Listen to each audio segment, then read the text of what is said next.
Hi, I'm going to talk to you for a few minutes about lenses, and this is not a new lens. It's not a lens that I'm going to either recommend very strongly or super criticize. But buying the lens and experiencing how it behaved in reality conjured up some realizations in my head, and I thought it might be interesting to other people out there who, like me, shoot sort of in a gray zone between being an amateur and I wouldn't quite say a professional. I don't shoot weddings and so forth, but I do get a lot of videos into festivals and that kind of thing, and I am quite passionate about the quality of the images that I produce with my cameras. In any case, there is that factor at play in my mind, but also there's the whole issue of having a rather limited budget. I like saving money. Now, the lens I'm going to talk about is this one right here. It's a Sony full frame, 50 millimeter, with an f-stop. It's a prime lens with an f-stop of 1.8. And I was down at a Sony store fairly close to where I live. I was in the neighborhood. I went in just to look around. I wanted to get a mic, actually, an ECM B1M, but they didn't have any in stock. I prefer buying in person rather than online. I was looking at the lenses, and the price on this was very, very good. It's 270,000 won, Korean money. And that's for a brand new Sony branded full frame lens. The other lens that caught my eye was a 28 millimeter prime lens, full frame prime lens, and that was around 20만 won, 200,000 won more. And I decided not to get that one. I do like the 50 millimeter focal length, and I wanted a lens that I could switch back and forth between my APS-C cameras, an A6400 and a ZV-E10, and my full frame A7 IV. So this is what I got. Now, I have two Sony lenses which I think are absolutely magnificent. One of them is a 35 millimeter APS-C lens, and it sells for a very good price. However, there are perhaps as a result of the chip shortage, etc., there are stocking problems with the APS-C cameras, and I'm not even sure that Sony is all that committed to them. And at the same time, I bought an A7 IV a few months ago, around 3 or 4 months ago. And despite a few misgivings about its weight, it is such a remarkable camera. I mean, it is so amazing that in the future, I would like to keep buying full frame.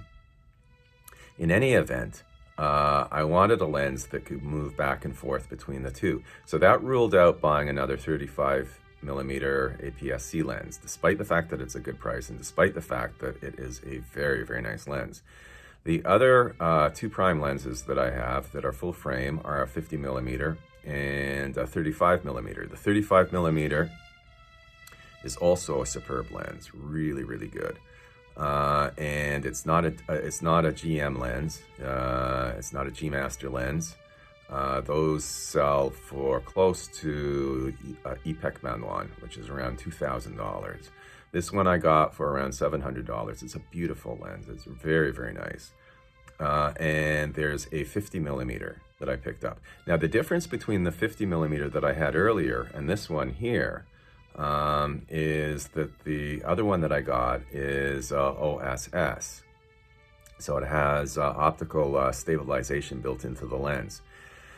I realized that this lens that I bought a couple of days ago did not have that feature, and I didn't really think it would be that significant. But when I went out shooting, I realized that yes, that is a good feature to have in a lens.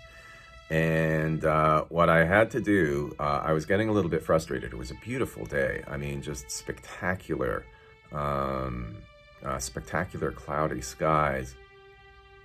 But I didn't get the sharpness of focus. By the way, the optics in this lens are quite good. But the lack of the OSS means that one has to shoot at a very high shutter speed. And I found that unless I was shooting around 1/400th, 1/500th of a second. I tended to get a little bit of blur if I was shooting handheld. And so that was a problem. Now I could compensate that for that because all I had to do was lower the aperture and just sort of fiddle around with my settings and be able to shoot fairly quickly. But I did really enjoy, with these other lenses that I have, the luxury of being able to choose between higher and lower shutter speeds and still end up with very nice sharp results. I hadn't had a real world experience until now of how significant OSS, optical stabilization, can be.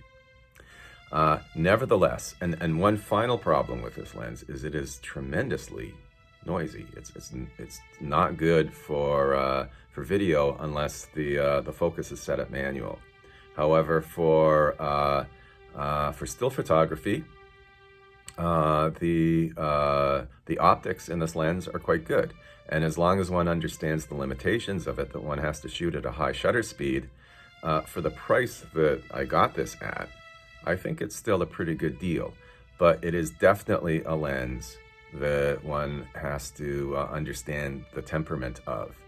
Your own experiences with sort of trying to find this balance between a good quality image result and a reasonable price are more than welcome. I'd like to hear what you have to think.